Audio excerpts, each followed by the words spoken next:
2024 NEET entrance എക്സാമിൽ മിന്നും വിജയം കരസ്ഥമാക്കി രാജ്യത്തിന്റെയും ബ്രില്യന്റിന്റെയും ടോപ്പേഴ്സ് ലിസ്റ്റിൽ അഭിമാന താരമായി നിൽക്കുന്ന ഒരു വിദ്യാർത്ഥിനിയാണ് ഇന്ന് നമ്മളോട് കൂടെ ജോയിൻ ചെയ്യുന്നത്. അപ്പം നമ്മുടെ കുറെ വിദ്യാർത്ഥികൾക്ക് എന്താണ് ഇവരുടെ സക്സസിന് പിന്നിലുള്ള ആ ഒരു സീക്രട്ട് ഇൻഗ്രീഡിയൻറ്റ്, അല്ലെങ്കിൽ എന്താണ് അവർ ഉപയോഗിച്ച ആ സീക്രട്ട് ടിപ്പ് എന്നൊക്കെ അറിയാൻ ഒത്തിരി എക്സൈറ്റഡ് ആയിട്ട് കാത്തിരിക്കുന്ന കുറെ വിദ്യാർത്ഥികളുണ്ട്. അപ്പൊ നമുക്ക് ഇവരുടെ വിശേഷങ്ങളൊന്ന് കേൾക്കാം. എന്താണ് മോളുടെ പേര്? അഞ്ജന ഷാജി. എവിടുന്നാ വരുന്നത്? ഞാൻ കോട്ടയം ജില്ലയിൽ തന്നെയാണ്, പൊൻകുന്നത്ത് നിന്ന് വരുന്നത്. പൊൻകുന്നത്ത് നിന്നാണ് വരുന്നത് അല്ലേ? അപ്പം വീട്ടിൽ ആരൊക്കെയുണ്ട്? അച്ഛനുണ്ട്, അമ്മയുണ്ട്, ചേട്ടനുണ്ട്, പിന്നെ വല്യമ്മച്ചിയുണ്ട്. എന്തൊക്കെയാണ് വീട്ടുവിശേഷങ്ങൾ? ആദ്യം നമുക്ക് ആദ്യം തന്നെ എൻ്റെ അച്ഛൻ കാർപ്പൻ്റർ ആണ്, പിന്നെ അമ്മ ഹൗസ് വൈഫാണ്. ചേട്ടൻ ഇപ്പം CSEB എക്സാമിന് വേണ്ടി പഠിക്കുകയാണ്. വല്യമ്മച്ചി പ്രായമായി വീട്ടിലെ കാര്യങ്ങളൊക്കെ നോക്കിയിരിക്കുന്നു. ചേട്ടനുണ്ടല്ലേ? ചേട്ടനുണ്ട്. ഓക്കെ.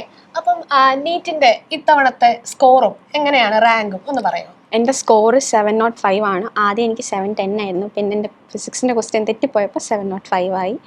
റാങ്ക് 559 ആണ്. ആദ്യം 459 ആയിരുന്നു, 100 റാങ്ക് കുറഞ്ഞു. ഓക്കെ. അപ്പം ആദ്യമായിട്ട് ഇവിടെ വന്ന് ജോയിൻ ചെയ്യുന്ന സമയത്ത് എപ്പോഴെങ്കിലും മനസ്സിൽ വിചാരിച്ചിരുന്നോ എനിക്കും 700 ഉള്ളിൽ വരണം, മാർക്ക് ഇത്ര 700 പൊക്കത്ത് വരണം എന്നൊക്കെ എപ്പോഴെങ്കിലും ആഗ്രഹിച്ചിട്ടുണ്ടോ? മാർക്ക് കൂടുന്ന സമയത്ത് തോന്നും നമുക്ക് ഇതുപോലെ തന്നെ അവസാനത്തെ എക്സാമിനും പറ്റുമെന്ന് തോന്നിയിട്ടുണ്ട്. എന്നാലും ഇത്രയും വിചാരിച്ചിട്ടില്ല. ഇതുപോലെ റാങ്ക് കിട്ടുമെന്നൊന്നും വിചാരിച്ചതേ അല്ല. ഓക്കെ. അപ്പം എൻട്രൻസിന് വേണ്ടി എങ്ങനെയായിരുന്നു പ്രിപ്പറേഷൻസ് ഒക്കെ? +1 +2 ഞാൻ അരവിന്ദ പള്ളിക്കത്തോട് സെൻറ്ററിൽ പഠിച്ചതാണ്. എനിക്ക് ഫസ്റ്റ് സ്കോർ 591 ആയിരുന്നു ലാസ്റ്റ് ഇയർ. പിന്നെ അത് കഴിഞ്ഞപ്പം അലോട്ട്മെൻറ്റ് തുടങ്ങിയപ്പം കിട്ടില്ല എന്ന് തോന്നിയപ്പം റിപ്പീറ്റ് ചെയ്തു. അപ്പം എനിക്ക് +1 തൊട്ടേ ബ്രില്യൻറ്റിനെ അറിയാം. ഞാൻ അവിടെ തന്നെ ആയിരുന്നു. എന്തുകൊണ്ടാണ് ബ്രില്യൻറ്റ് ചൂസ് ചെയ്തേ? ഞാൻ കോട്ടയംകാരിയാണ്, അതുമല്ല റിസൾട്ട് ഉള്ളിടത്താണല്ലോ നമ്മൾ പഠിക്കുന്നത്.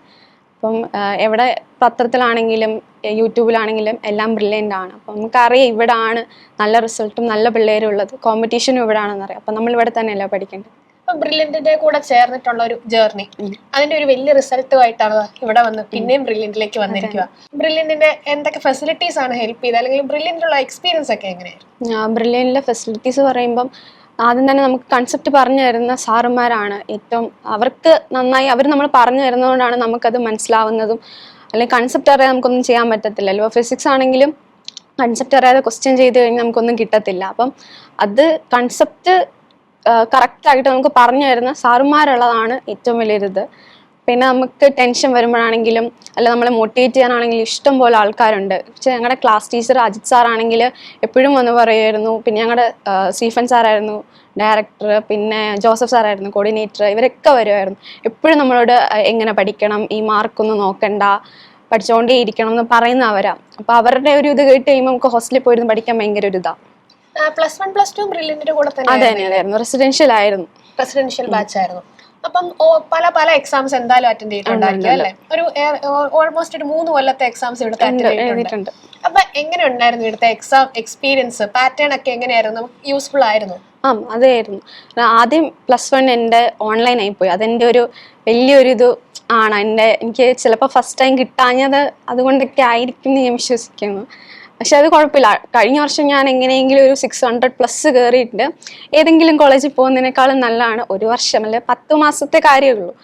ഞാൻ ഇവിടെ വന്ന് റിപ്പീറ്റ് ചെയ്ത് എനിക്ക് നല്ല സ്കോറും അത്യാവശ്യം നല്ല കോളേജിലും പോകാൻ പറ്റും.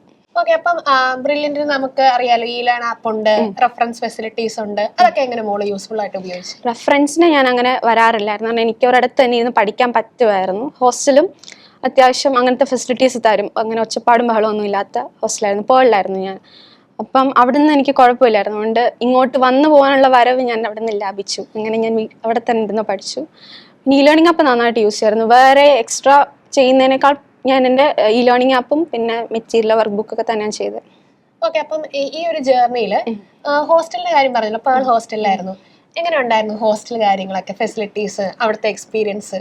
നല്ലതായിരുന്നു. കാരണം മിനി മിസ് ഞങ്ങളുടെ അടുത്ത ഹെഡ്, അതുപോലെ മിസ്സൊക്കെ എന്ന് പറഞ്ഞാൽ ഒരുപാട് വർഷങ്ങളായിട്ട് ബ്രില്യൻറ്റിൽ തന്നെ ഉള്ളതാണ്. പല ബാച്ചിലെ ക്ലാസ് ടീച്ചറായിട്ടും പല ഹോസ്റ്റലിലെ വാർഡനായിട്ട് വരുന്നതാണ്. അവരൊക്കെ ഒരുപാട് കുട്ടികളെ കണ്ടിട്ടുണ്ട്. അപ്പം നമുക്ക് വരുന്ന പ്രശ്നങ്ങൾ അവർക്കൊന്നും സില്ലിയാണ്. കാരണം നമ്മൾ എങ്ങനെ ഹാൻഡിൽ ചെയ്യണമെന്ന് അവർക്ക് അറിയാം. അപ്പം അത് കുഴപ്പമില്ലായിരുന്നു. എൻ്റെ ഫ്ലോറിലെ ഇൻചാർജ് നികിത മിസ്സായിരുന്നു. മിസ്സും നല്ല സപ്പോർട്ടായിരുന്നു. ഇപ്പം നീറ്റ് എഴുതാൻ പോകുന്ന എല്ലാ വിദ്യാർത്ഥികളും ഫേസ് ചെയ്യാൻ പോകുന്ന ഒരു പ്രശ്നമാണ് കോൺസ്റ്റന്റ് ആയിട്ടൊരു മാർക്ക് കിട്ടത്തില്ല. എന്തൊക്കെ നമ്മൾ ട്രെയിൻ ചെയ്ത് നോക്കിയാലും കോൺസ്റ്റന്റ് ആയിട്ട് ഒരു മാർക്ക് കിട്ടത്തില്ല. അതിപ്പം ഇത്തവണ ഫസ്റ്റ് റാങ്ക് കിട്ടിയ കുട്ടിക്കാണെങ്കിൽ പോലും ഓരോ വീക്കിലി എക്സാമിന് മാർക്ക് കൂടിയും കുറഞ്ഞും ഒക്കെ ഇരിക്കും. അപ്പൊ ഇങ്ങനെ ഒരു സാഹചര്യം വരുമ്പോഴത്തേക്കും എങ്ങനെയാ മോൾ അതിനെ ഒന്ന് ഓവർകം ചെയ്യുന്നത്? ചിലപ്പോൾ ഭയങ്കര ഡിപ്രസ്ഡ് ആവുന്ന കണ്ടീഷൻസ് ഒക്കെ ഉണ്ടാവും അല്ലെ, നല്ല മാർക്ക് കുറയുന്ന കണ്ടീഷൻസ് ഉണ്ടാവും. അങ്ങനെയുള്ള സമയങ്ങളിൽ എങ്ങനെ അതിനെ ഒന്ന് മാറ്റി മൈൻഡ് ഒന്ന് കൺവേർട്ട് ചെയ്ത് കുറച്ചുകൂടെ പോസിറ്റീവായിട്ട് ചിന്തിക്കുന്ന ഏത് രീതിയിലായിരുന്നു? നമുക്ക് നല്ല മാർക്ക് കിട്ടിക്കഴിയുമ്പോൾ അല്ല ഒരു ക്യാഷ് പ്രൈസ് കിട്ടിക്കഴിയുമ്പോഴത്തേക്കും നമുക്ക് നെക്സ്റ്റ് ടൈം കൂടുതൽ മേടിക്കാൻ തോന്നും. അങ്ങനെ മേടിച്ചിട്ട് കിട്ടാതെ വരുമ്പോഴത്തേക്കും ഭയങ്കര ഡിപ്രസ്ഡ് ആയിരിക്കും. അയ്യോ കഴിഞ്ഞ തവണ ക്യാഷ് പ്രൈസ് മേടിച്ച് ഇത്തവണ ഒന്നും ഇല്ലോ എന്ന് ഓർക്കുമ്പോൾ ഒരു സങ്കടം വരുമായിരുന്നു. പക്ഷെ അതല്ലല്ലോ കാര്യം, നമ്മൾ അതിനല്ലല്ലോ പഠിക്കുന്നത്. ഇവിടുത്തെ ഒരു വീക്കിലി എക്സാമിനോ അല്ലെങ്കിൽ ഒരു മോഡൽ എക്സാമിനോ വേണ്ടി അല്ലല്ലോ നമ്മൾ നോക്കുന്നത്. അങ്ങനെ ആദ്യമൊക്കെ സങ്കടപ്പെട്ടപ്പം കൂടെ ഉള്ളവർ തന്നെയാണ് ഇങ്ങനെ പറഞ്ഞ് മനസ്സിലാക്കി തന്നെ, ഇതല്ല, നമ്മൾ ലാസ്റ്റ് എക്സാമിന് മാത്രം നന്നായിട്ട് സ്കോർ ചെയ്താൽ മതി, ഇപ്പം നിനക്ക് തെറ്റിപ്പോയത് പഠിക്കുക, പഠിച്ചിട്ട് ഇനി അത് വരുത്താതിരുത്തുക എന്ന് എഴുതി വെക്കുമായിരുന്നു. എല്ലാ ഓൾമോസ്റ്റ് എനിക്ക് തോന്നുന്നു ഇവിടുത്തെ സാർമാര് തന്നെ നമുക്ക് പറഞ്ഞു തരും ഇങ്ങനെ ചെയ്യണം, ഇവിടെ വരുമ്പോഴേ പറയും. അപ്പൊ എന്റെ ക്ലാസ്സിലും ചെയ്യിപ്പം ഇന്ന് സംസാരിച്ചവർ എല്ലാവരും പറഞ്ഞു മിസ്റ്റേക്ക് ബുക്ക് ഉണ്ടായിരുന്നു എന്ന്. ഇപ്പൊ എല്ലാവർക്കും അറിയാം മിസ്റ്റേക്ക് ബുക്ക് വേണം എന്ന്. എല്ലാ വിദ്യാർത്ഥികളോടും നമ്മൾ പറയാറുണ്ട് തെറ്റിപ്പോയത് ഓരോ സെപ്പറേറ്റ് ബുക്കിലായിട്ട് എഴുതണം, പഠിക്കണം എന്നുള്ളത് അല്ലേ. അപ്പം ഇപ്പം ഇങ്ങനെ എത്തി നിൽക്കുന്ന ഒരു സമയത്ത് ഫാമിലി എങ്ങനെയാ മോളെ ഈ ഒരു ജേർണിയിൽ സപ്പോർട്ട് ചെയ്ത്? അവരാണ് എൻ്റെ എല്ലാ സപ്പോർട്ടും. കാരണം അവര് നമ്മളെ സപ്പോർട്ട് ചെയ്തില്ലെങ്കിൽ പിന്നെ നമുക്കൊന്നും ഇത്രയൊന്നും എത്താൻ പറ്റത്തില്ല. അപ്പം എനിക്ക് ഫസ്റ്റ് ടൈം കിട്ടാത്തപ്പം ഞാൻ ഒരുപാട് പൈസ കൊടുത്ത് തന്നെയല്ലേ പഠിച്ചത്. അപ്പം ഫസ്റ്റ് ടൈം കിട്ടിയപ്പോൾ അവർ തന്നെ പറഞ്ഞാൽ സാരമില്ല, നമുക്കൊന്നും കൂടെ റിപ്പീറ്റ് ചെയ്യാം.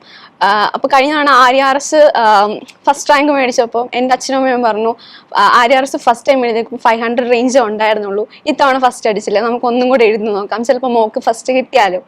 അപ്പം അതൊക്കെ ഒരു വലിയ മോട്ടിവേഷനാണ്. കാരണം ഒരു തവണ കിട്ടാതെ പോയാലും കുഴപ്പമില്ല, നെക്സ്റ്റ് ടൈം ഇതിനേക്കാളും നല്ലത് കിട്ടും എന്ന് അവരാണ് എന്നെ കുറച്ചും കൂടെ സപ്പോർട്ട് ചെയ്ത്. പിന്നെ ഇവിടെ വന്നപ്പം ഞാൻ കഴിഞ്ഞ തവണ നീറ്റ് എഴുതുമ്പോൾ വരെ എനിക്ക് തവണ കിട്ടുമായിരിക്കും പോവാം, കോളേജിലൊക്കെ പോവാം. പക്ഷെ വീണ്ടും ഇവിടെ വരുമ്പോൾ നമുക്കൊരു മൈൻഡ് അത്ര പഠിക്കാനുള്ള ഇതല്ലായിരുന്നു. പക്ഷെ അത് ഓക്കെ ആയി, കുറച്ച് നാളെടുത്ത് ഇവിടെ വന്നു കഴിഞ്ഞപ്പോൾ ഓക്കെ ആയി. അപ്പൊ ഇത്രയും മോട്ടിവേഷൻ തന്ന് കൂടെ സപ്പോർട്ട് ചെയ്യുന്ന പേരൻസിന് ഒരിക്കലും ഒരു വിഷമമല്ല മോൾ ഉണ്ടാക്കി കൊടുത്ത, ഒരു ഡബിൾ ഹാപ്പിനെസ് ആണ് ഇവിടെ. അതെ അതെ. പക്ഷെ ഞാൻ എന്റെ ജേർണിയിൽ ഏറ്റവും കൂടുതൽ സങ്കടപ്പെടുത്തിയിരിക്കുന്നത് അവരെ തന്നെ. എന്റെ ടെൻഷനും അല്ലെങ്കിൽ എനിക്ക് എന്തെങ്കിലുമൊക്കെ സങ്കടം വന്നാലൊക്കെ ഞാൻ എൻ്റെ അമ്മേൻ്റെ അടുത്തൊക്കെ തീർക്കും. എന്നുവെച്ചാൽ ഫോൺ വിളിക്കുമ്പോൾ നമ്മൾ ആ ഒരു ഫ്രസ്ട്രേഷൻ ഉണ്ടല്ലോ, അതൊക്കെ അങ്ങ് തീർക്കും. പക്ഷെ പുള്ളിക്കാരത്തേക്ക് അറിയാം എനിക്ക് ഇങ്ങനത്തെയൊക്കെ ഉള്ളത് കൊണ്ട് അവിടെ ആരോടും കാണിക്കാൻ പറ്റാത്തതുകൊണ്ടാണ് എന്നോട് ഇങ്ങനെ കാണിക്കുന്നതെന്ന് അറിയാം. എന്നാലും പക്ഷെ കുഴപ്പമില്ല. അതിപ്പോൾ അമ്മ എപ്പോഴും പറയും, ഞാൻ 3 വർഷമായിട്ട് ബ്രില്യൻ്റ് പഠിച്ചു, അതിന് മൊത്തം അമ്മയ്ക്കാണ് കിട്ടിയതെന്ന്. അമ്മയാണ് ഒരുപാട്, കാരണം എന്നെ ഹാൻഡിൽ ചെയ്യണം, അതുപോലെ തന്നെ ഇങ്ങനെ ഫോൺ വിളിക്കുമ്പോഴത്തേക്ക് എൻ്റെ സങ്കടങ്ങൾ പറയുമ്പം എന്നെ ഹാൻഡിൽ ചെയ്യാൻ പറ്റുന്ന ഒരു വലിയ കാര്യമല്ലേ. അപ്പം അമ്മ പറയും എൻ്റെ ഒരു തലവേദന കുറഞ്ഞു എന്ന്. തലവേദന മാറ്റി ഒരു വലിയൊരു സന്തോഷമാണ് കൊടുത്തിരിക്കുന്നത് അല്ലേ. അപ്പൊ എന്തായാലും ഉറപ്പായിട്ട് ഈ ഒരു സമയത്ത് അമ്മയായിരിക്കും ഏറ്റവും കൂടുതൽ ഹാപ്പിനെസ്. അമ്മയും അതെ, അച്ഛനും അതെ, ചേട്ടനും വലിയ സന്തോഷമാണ്, അവന്റെ അനിയത്തിയാണെന്ന് പറയുമ്പോൾ പ്രൗഡായിട്ട് ഇനി എല്ലാവരുടെയും ഫ്രണ്ടിൽ പറയാം, ഇന്ത്യയിൽ ടോപ്പ് റാങ്ക് ലിസ്റ്റിൽ വന്ന ഒരാളാണ് എന്റെ അനിയത്തി എന്നല്ലേ. അപ്പൊ ഇനി ഭാവി പരിപാടികൾ ഒന്ന് പറയാവോ? ഞാൻ ജിമ്മറിൽ പോകാനാണ് നോക്കുന്നത്, പിന്നെ എയിംസ് ഭുവനേശ്വറും നോക്കുന്നുണ്ട്. ഓക്കെ. അപ്പം ഇനി നീറ്റ് 2025 വേണ്ടി പ്രിപ്പയർ ചെയ്യുന്ന കുറെ വിദ്യാർത്ഥികളുണ്ട് നമുക്ക്. മോളുടെ ജൂനിയേഴ്സ് ആയിട്ട് ഇവിടെ കുറെ പേര് പഠിക്കുന്നുണ്ട്. അവരും ഇതുപോലെ ഒരു സീറ്റിൽ വന്നിരുന്ന് ഇതുപോലെയൊക്കെ ഒരു ഇന്റർവ്യൂ അറ്റൻഡ് ചെയ്യണമെന്നൊക്കെ ആഗ്രഹിക്കുന്നവരാണ്. നമ്മുടെ വിക്ടറി ഡേയും കാര്യങ്ങളും ഒക്കെ കൂടണമെന്ന് ആഗ്രഹിക്കുന്നവരാണ്. അപ്പൊ അവരെ ആ ഒരു ലക്ഷ്യസ്ഥാനത്ത് എത്തിക്കാൻ വേണ്ടി മോൾക്ക് പറഞ്ഞു കൊടുക്കാൻ പറ്റുന്ന എന്തെങ്കിലുമൊക്കെ കാര്യങ്ങളുണ്ട്? നമ്മൾ കൺസിസ്റ്റന്റ് ആയിട്ട് പഠിക്കാം. എന്ന് വെച്ചാൽ ഇന്ന് ഇത്രയും പഠിച്ചു, നാളെ എന്നാ പഠിക്കണ്ടെന്ന് വിചാരിച്ച കാര്യമില്ല. ഇന്ന് എത്രത്തോളം പഠിച്ചോ മാർക്ക് കിട്ടോ അത് നോക്കണ്ട. നമുക്കിപ്പോൾ മാർക്ക് കൂടിയെന്ന് വെച്ചാൽ നമുക്ക് ഇനി പഠിക്കണ്ടെന്നല്ലല്ലോ, നമുക്ക് ഇനി ഒരുപാട് പഠിക്കണം. എക്സാമിന്റെ തലേന്ന് വരെ എന്ന് വെച്ചാൽ നമ്മൾ പഠിച്ചുകൊണ്ടേ ഇരിക്കുക. ആദ്യം എങ്ങനെയാണോ പഠിക്കുന്നത് അവസാനം വരെ അങ്ങനെ തന്നെ പഠിച്ചുകൊണ്ടിരിക്കുക. അപ്പം നമുക്ക് ഉറപ്പായിട്ടും റിസൾട്ട് കിട്ടും. പിന്നെ കൂടുതലും നമ്മൾ മാർക്ക് കുറയുമ്പോൾ വിഷമിക്കാതിരിക്കുക. കാരണം വിഷമിച്ചിട്ട് നല്ല ടെൻഷൻ അടിച്ചിട്ടുള്ള സമയം കൂടെ പോകത്തുള്ളൂ. ആ സമയം നമുക്ക് വേറെ 2 ക്വസ്റ്റ്യൻ ചെയ്യാമെങ്കിൽ അതല്ലേ നല്ലത്. വിഷമം വരുമ്പോൾ 2 ക്വസ്റ്റ്യൻ ചെയ്ത് അങ്ങ് തീർക്കുക. അത് തന്നെ, അതങ്ങ് തീർക്കുക. പ്രത്യേകിച്ച് ഫിസിക്സ് ആണെങ്കിൽ അതിലും നല്ലത്. ഏതായിരുന്നു ഏറ്റവും എളുപ്പമുള്ള സബ്ജക്ട്? അങ്ങനെ എനിക്ക് ആദ്യം ഫിസിക്സ് ഇച്ചിരി പാടായിരുന്നു. എനിക്കൊന്ന് ഫസ്റ്റ് ഞാൻ എഴുതിയപ്പോൾ ഫിസിക്സ് ആയിരുന്നു എനിക്ക് പേടിയുണ്ടായിരുന്നു. പക്ഷെ എനിക്ക് പിന്നെ മനസ്സിലായ കാര്യം കൺസെപ്റ്റ് അറിയാത്തതുകൊണ്ടാണ് എനിക്ക് ഇത്ര പേടി വരുന്നത്. നമുക്ക് കൺസെപ്റ്റ് അറിഞ്ഞ് എല്ലാ ക്വസ്റ്റ്യൻ സിമ്പിളായിട്ട് നമുക്ക് വേണമെങ്കിൽ എടുക്കാം. പിന്നെ ഇവിടെ വന്ന് ലാസ്റ്റ് ഇയർ റിപ്പീറ്റ് ചെയ്തപ്പോഴാണ് ഞാൻ ഫിസിക്സിന്റെ ക്വസ്റ്റിനെ വായിക്കുമ്പോൾ തന്നെ ഇമാജിൻ ചെയ്തൊക്കെ നോക്കുന്നത്. അപ്പോൾ നമുക്ക് കുറച്ചുകൂടെ ഐഡിയ വരും ഇതിലെ. അല്ലാതെ പണ്ടൊക്കെ എന്ന് വെച്ചാൽ ഒരു ക്വസ്റ്റ്യൻ കണ്ട ഏത് ഫോർമുലയാണെന്ന് അങ്ങനെ ആലോചിക്കുന്ന ഒരു ഇതായിരുന്നു. പക്ഷെ ഇതങ്ങനെയല്ല, നമ്മൾ എന്താ സംഭവം എന്ന് മനസ്സിലാക്കിയിട്ടാണ് പിന്നെ എന്താ ചെയ്യേണ്ടതെന്ന് ചിന്തിക്കുന്നത്. അങ്ങനെയൊക്കെ വന്നത് ബ്രില്യൻറ്റിന്റെ സഹായത്തോടു കൂടി മാത്രമാണ്. ലക്ഷക്കണക്കിന് വിദ്യാർത്ഥികളുടെ സ്വപ്നമാണ് നീറ്റ്, IIT, എയിംസ്, ജിമ്മർ തുടങ്ങിയ കുറേ സ്ഥാപനങ്ങൾ സ്വപ്നം കാണുന്ന വിദ്യാർത്ഥിയുണ്ട്. അപ്പൊ അങ്ങനെയുള്ള വിദ്യാർത്ഥികളിൽ നിന്നും ഇന്ത്യയുടെ തന്നെ ഒരു ടോപ്പർ ലിസ്റ്റിലേക്ക് വന്ന വിദ്യാർത്ഥിനി. ഏറ്റവും സന്തോഷമുണ്ട് ഇങ്ങനെ ഒരു വേദി പങ്കിടുന്നതിൽ. ഇനി ഭാവി ജീവിതവും ഇതുപോലെ തന്നെ എല്ലാ പരീക്ഷകളിലും എല്ലാ കാര്യങ്ങളിലും ടോപ്പർ ലിസ്റ്റിൽ തന്നെ എത്തട്ടെ. മുന്നോട്ടുള്ള എല്ലാ ജീവിതത്തിലേക്കും all the best. Thank you miss. Entrance സംബന്ധമായ വാർത്തകളും അപ്ഡേഷനുകളും ഏറ്റവും വേഗം ആധികാരികമായി അറിയാൻ brilliant study centre Pala YouTube channel subscribe ചെയ്യുക, ബെൽ ഐക്കൺ അമർത്തുക. ഈ വീഡിയോ മറ്റു സുഹൃത്തുക്കളിലേക്കും മാക്സിമം ഷെയർ ചെയ്യുക.